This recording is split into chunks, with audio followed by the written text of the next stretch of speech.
Hello, hi guys! Magandang gabi sa inyo lahat.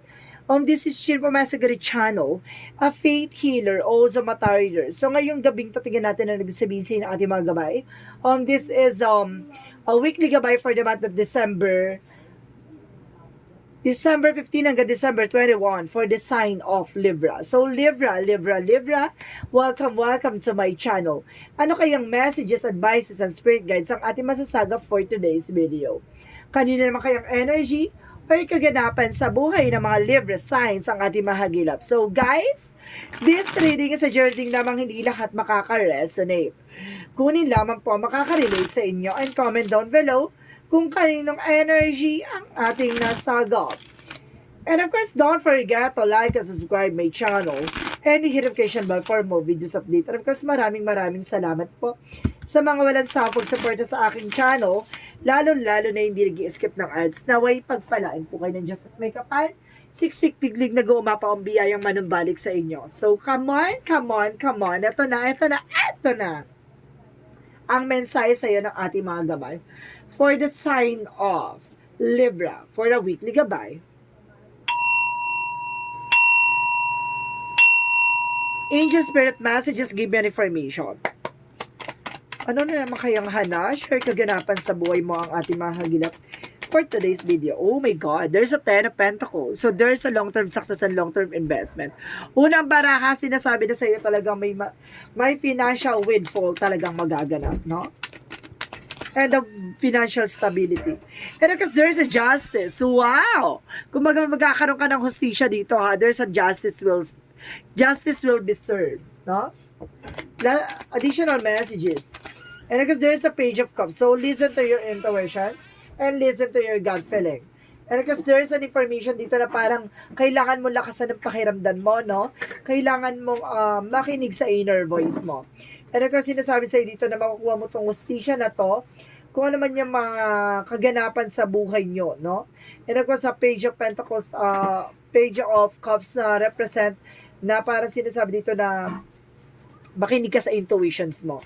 No, meron ka ditong something na sa sense, no? Because there's a 5 of Swords, self-sabotage, maging aware ka.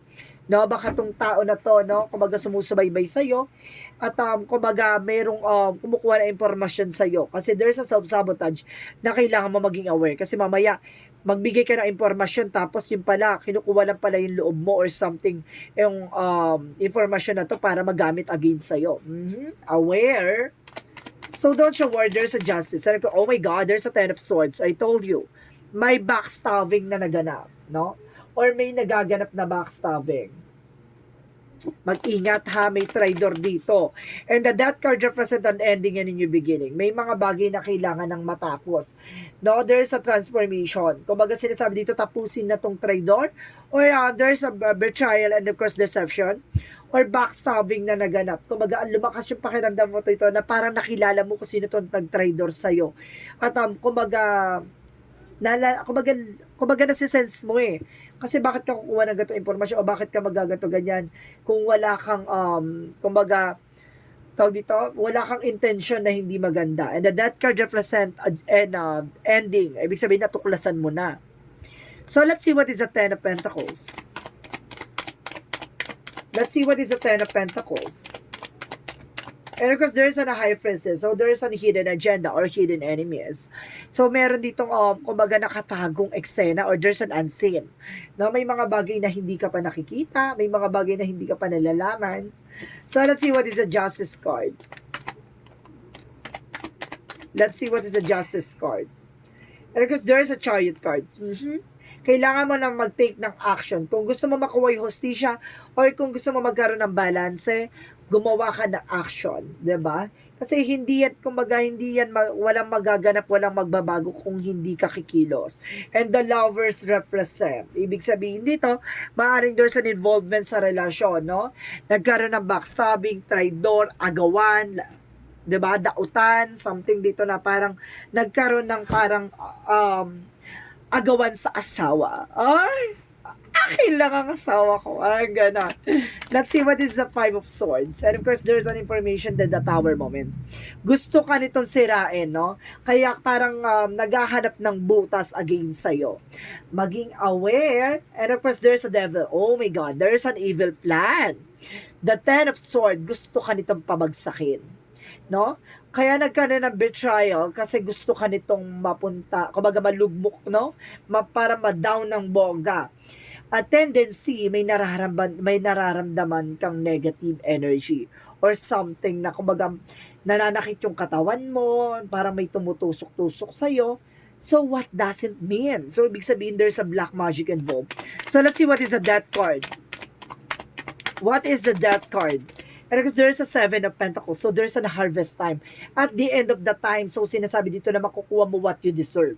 Now, there's a paying off. No, yung mga bagay na ginawa mo or tinanim mo, aanihin mo na yan. And the Death card represent, natuklasan mo na siya. 'Di ba? Kasi lumabas na yung pinakamalingasaw na. Ganon. So, let's see what is the Ten of Pentacles and of course, the High Priestess and the Four of Swords. So, there's an intuition. So, there's an High Priestess. So, there's an spiritual, 'di ba? May spiritual battle dito talaga. No, ibig sabihin dito guys, nagkaroon ng kumbaga evil plan. Ano ko sinasabi dito, there's some kumbaga there's an inheritance or something pamana, parang ganon, no? Kumbaga may kaugnayan dito rin sa pera. So let's see what is the Justice and the Chariot. And the Seven of Wands. So, kailangan mo ng protection. The Seven of Wands is protections. No? Kailangan mo ng protection. Pangalagaan sarili mo, kailangan mo mag-take ng action. And of course, the justice will be served. No? Kumbaga, pag protektado ka na at kailangan mo ng kumilos at talaga nag-action ka na at talagang ginawa mo na ng eksena, dun mo na makukuha yung hustisya na para sa'yo. And of course, parang papabor sa iyo eksena to. And of course, there's a cheating or lying on you. Ibig sabihin dito, there's an involvement about sa love life. No, kumbaga, there's a sneakiness. No, mayroon sa inyo kumukuha na impormasyon. Or either, there's a person na, kumbaga, nagkaroon ng sinhi ng, kumbaga, break up or separation. There's a Seven of Swords. Ibig sabihin to, itong person mo nag-cheating sa'yo. Or itong person na to nag-cheating sa'yo ngayon. Or some of you, itong tao na to, kumbaga, gumawa sa'yo ng hindi maganda. Yung person mo. No? Kumbaga sinasabi sa iyo that because of parang nagkaroon siya ng hallucination. No? Parang ginawa siya ng parang dito. Okay, parang nagkaroon talaga siya ng hallucination. Parang ganon. No? Parang na ano siya, parang na it's may other word for the brainwash eh. Parang na-hypnotize, no? Parang na-hypnotize. And because there is a King of Wands, so there is a control. So, kailangan mo makontrol tong emotions and of course, ang nangyayari, no? So, let's see what is the Ten of Swords and the Devil. How to clarify that? So, there's a Four of Wands. So, some of you kumbaga, there's a celebration, no? May celebration na magaganap dito at maaari magtagumpay ka. There's a twin flame energy, no? So, let's see what is the Death card and the Seven of Pentacles. And because there is an Eight of Pentacles. So, there is an focus na sa ginagawa mo. Kasi matatapos din yan at the end of the time. Basta mag-focus ka, gawin mo yung part mo, wag kang malilingat. 'Di ba? Pag nalingat ka, talo ka. Kasi ginagawang ka dito na eksena, parang kailangan lahat ng mata mo sa eksena nakatingin ka dapat para hindi siya makalusot. So, let's see what is the outcome. Because there is a transition and a judgment. Six of Swords, there's a transition, no? Makakaalis ka na sa sitwasyon. At the same time, sinasabi sa'yo dito, there's a judgment for a wake-up call. So, kailangan mo ng gumising, kailangan mo ng, kumbaga, gumawa ng paraan, no? Para matapos yan. And of course, the Ten of Cups, there's an happiness coming in for you. And because there's a Nine of Wands, there's a final push. May mga bagay na kailangan mo pang ilaban. At kailangan mo pang, kumbaga, magtiyaga. Kasi meron ditong kaligayahan talaga, magkakaroon ka ng happiness. Naiinggit to sa pamilya mo, naiinggit to sa person mo, or naiinggit to sa mismong pamilya mo. No? So, let's see what is additional messages for career. About sa career. So, there's a Knight of Cups. There's an offer, the full card. So, there's a new beginning. So, there's an offer, no? a romantic offer or something proposal or something offer na per finances. And the Fool card, there's a new beginning, and of course, the Sun card. So, bibigyan ka ng kaliwanagan dito. Bibigyan ka ng kasagutan sa mga katanungan mo. Kumbaga, lahat ng mga bagay na malabo para sa'yo, magkakaroon ng kaliwanagan. And of course, para sinasabi na mag-iwas ka sa mga, yun nga, mga offer na parang, kumbaga, kukunin yung kiliti mo or kahinaan mo. Mag-ingat ka. No? So, pagdating naman sa love life,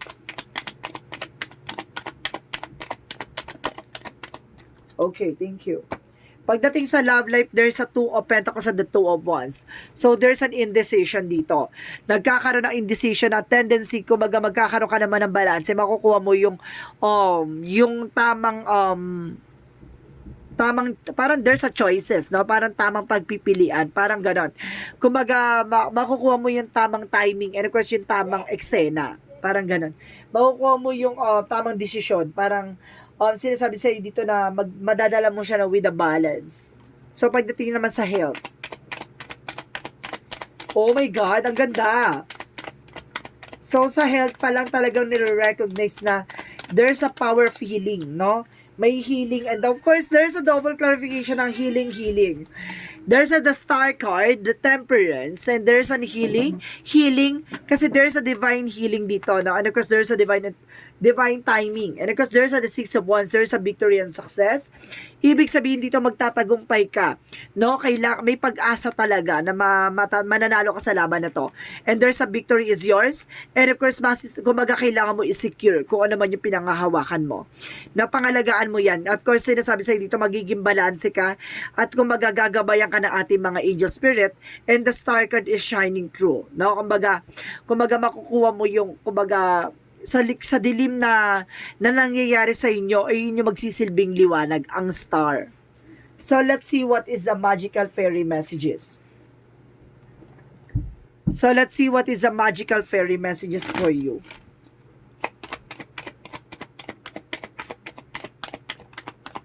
So, there's an autumn, a harvest time. So, ibig sabihin dito, makukuha mo yung mga bagay na itinanim mo. Yung mga bagay na pinaghirapan mo. Lahat ng sacrifices mo. So, let's see what is the Yin and Yang Oracle card.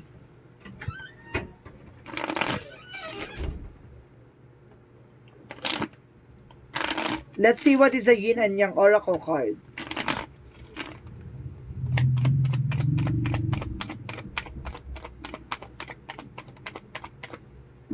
So, there's a higher self. So, nagkakaroon na activation dito para naliliwanagan ka na sa nangyayari.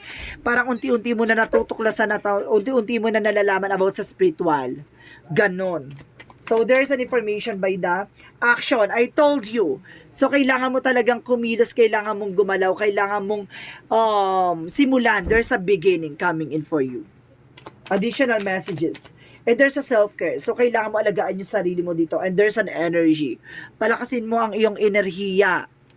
No? So, let's see what is the Monsology.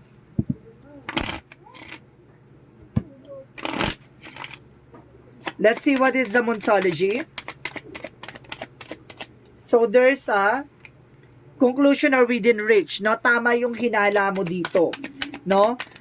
Parang mayroon ka ditong nasa-sense na something kung sino yung gagawa na to. And because there's a don't let pride get in your way. Alisin mo yung pride mo dito. Something ego. Kasi baka yung nagkakos ng blockages sa'yo. So, let's see what is the energy. And there's an indecision. So, nagkakaroon ka ng indecision dito, hindi ka makapag-desisyon. Nahihirapan ka mag-take ng action ngayon. And there's a thinking woman, the thinking man. So, ibig sabihin dito, nag-iisip ka ngayon. If you were a Libra man, nag-iisip ka ngayon. If you are women na Libra, kumbaga tinitignan ka ng isang tao na to bilang isang diamond, no? Napakahalaga mo. And of course, there's a happy family. No, masaya ko yung pamilya. Talagang there's a happy family inside this chapter, no? And of course, there's reading. Baga masaya talaga kayo kung sino tong nasa reading na to, masaya kayo. Maaaring naiinggit to sa pamilya nyo. May inggitera. Mga ganyan inggiteran, sarap no? Sarap leegan. So, let's see what is Archangel Michael. So, let's see what is Archangel Michael. Lean on God and angels support you. See? Hayaan mo ang Panginoon at yung mga gabay mo ang sumuporta sa iyo. And because there's an explore your options, no? Kumbaga sinasabi sa'yo dito na kailangan mo alamin yung mga bagay-bagay at para kumbaga maunawaan mo talaga yung mga possibilities, yung mga naging sanhi kung bakit naging napunta ka sa ganyang situation. And of course, para matuklasan mo din yung nangyayari sa'yo. And of course, parang sinasabi magtiwala ka sa ating Panginoon, no? At sa ating mga gabay na, kumbaga, hindi ka pababayaan. Kailangan mo lang maniwala at magtiwala. So, let's see what is the chakra. So, there's a prayer. Maaring kailangan talaga ng dasalin dito. No? Kumbaga, kailangan talaga ng dasal. And because there's an impatience. So, some of you, kumbaga, parang nagkakaroon ka na ng something doubt. No? Parang nagdadalawang isip ka na parang na yung pasensya mo, no? Parang kinakapos ka na sa pasensya. So, let's see what is additional messages. So, kailangan mo magtiyaga. And because there's a water your garden. So, there's a rest. So, kailangan mo magpahinga. So, let's see what is additional messages for angel spirit guides. And of course, guys, there's counseling. So, makinig ka sa inner voice mo, ha? There's some messages for you na kumbaga kailangan mong pakinggan yung mga gabay mo.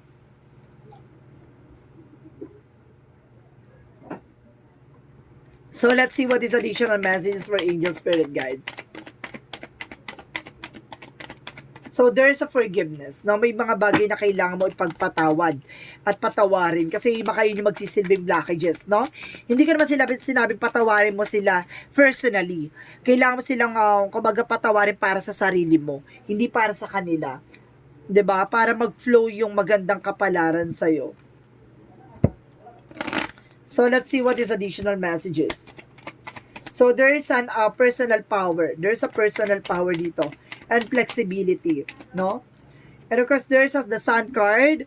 So, there's a possible talaga na meron talagang, kumbaga, magiging, kumbaga, positive outcome na magaganap for you. So, let's see what is Archangel Raphael. What is Archangel Raphael? And increase energy. So, palakasin mo ang iyong enerhiya. So, some of you, there's a spiritual talaga, no? Parang may kakayanan ka din. So, let's see what is the energy. Some of you, kumbaga meron kayong mga spiritual gift. You're also gifted. And kasi sabi, explore your love. Express your love, sorry. There's an express your love. Ipakita mo yung totoong pagmamahal, no? So, let's see what is the Jesus loving quotes. Jesus loving quote said, according to your faith being to you. So, depende yan sa pananampalataya at tiwala mo. 'Di ba? Kung malakas ang pananampalataya, malaki ang tiwala mo sa ating Panginoon, gawin mo sentro sila, hindi ka nila pababayaan. So, there's an angel's answer, guys. No? Pwede kayo mag-question dito. Mag-isip kayo ng question nyo. Bibilang ako ng 3. Kailangan nakapag-isip ka na. Okay? 1, 2, 3. Okay, angel's answer, give me an answer for your question. Oh my goodness. Okay. Okay. So, talagang sinasabi dito, take action. So, kailangan mong kumilos, no? Kailangan mong gumalaw, kailangan mong magdesisyon as soon as possible. And of course, there's an Azure Angel. So, kailangan mo talagang kausapin yung mga gabay. And it's up to you. Nasa sa'yo ang desisyon. 'Di ba? Kung hindi ka magte-take ng action, walang magagawa, walang mangyayari. So, let's see what is the angel's number. There's 15, I am wise. So, kailangan mo maging wise, no? Sinasabi dito na your love for others is powerful and you are able to spread your gift of support far and wide. Your curious and social nature brings you in a contact with a variety of people, all who would benefit from your warm-hearted words of wisdom. So, ibig sabihin dito, sa pagiging matulungin mo, kailangan mo na maging wise kasi minsan inaabuso yung pagiging mabait mo at matulungin. No? Maging maingat ka sa mga bagay na pinaghirapan mo. So, let's see what is the messages of life. And there's an unconditional love. So, sinasabi dito, today I choose to see the light. Everything is, everyone, I seek the divine each being, and I accept others as they are. I bring compassion to all my brothers and sisters of the light. I offer unconditional love to everyone I meet. I join my soul with theirs so that may grow together in the universal love. So, parang sinasabi dito, yung pagmamahal mo parang tiwala yan, no? Kumbaga, nagtitiwala ka sa kanila. Dahil alam mo na at the end of the time, no? Kumbaga, alam mong kapatid natin sila sa, kumbaga, about sa spiritual, about sa ama, no? Kumbaga, sinasabi sa'yo dito na, kumbaga, anumang uri ng pagmamahal yan, at least mahal mo sila bilang tao, no? At sinasabi sa'yo dito, at kumbaga, nagtitiwala ka sa kanila kung ano man yung nangyayari behind your back. Ibig sabihin dito, na sobrahan lang siguro sa tiwala. Kaya ka siguro inabuso. No, parang din dito kasi yung super tiwala mo. Kaya siguro nagkaroon ng gantong issue dahil sa mabuti at mabusilak mong puso. So, ganun talaga, may mga ganun talagang pangyayari na may mga abusado talaga, no? Karamihan pa dyan related sa iyo. So, this is the weekly gabay for the month of December 15 hanggang December 21 for the sign of Libra. So, Libra, maraming salamat for your wonderful readings. So, once again, this is Chin Rodriguez from my Esagari channel, a faith healer, also mata reader. Maraming salamat po guys, and see you in the next video. Bye-bye and babush!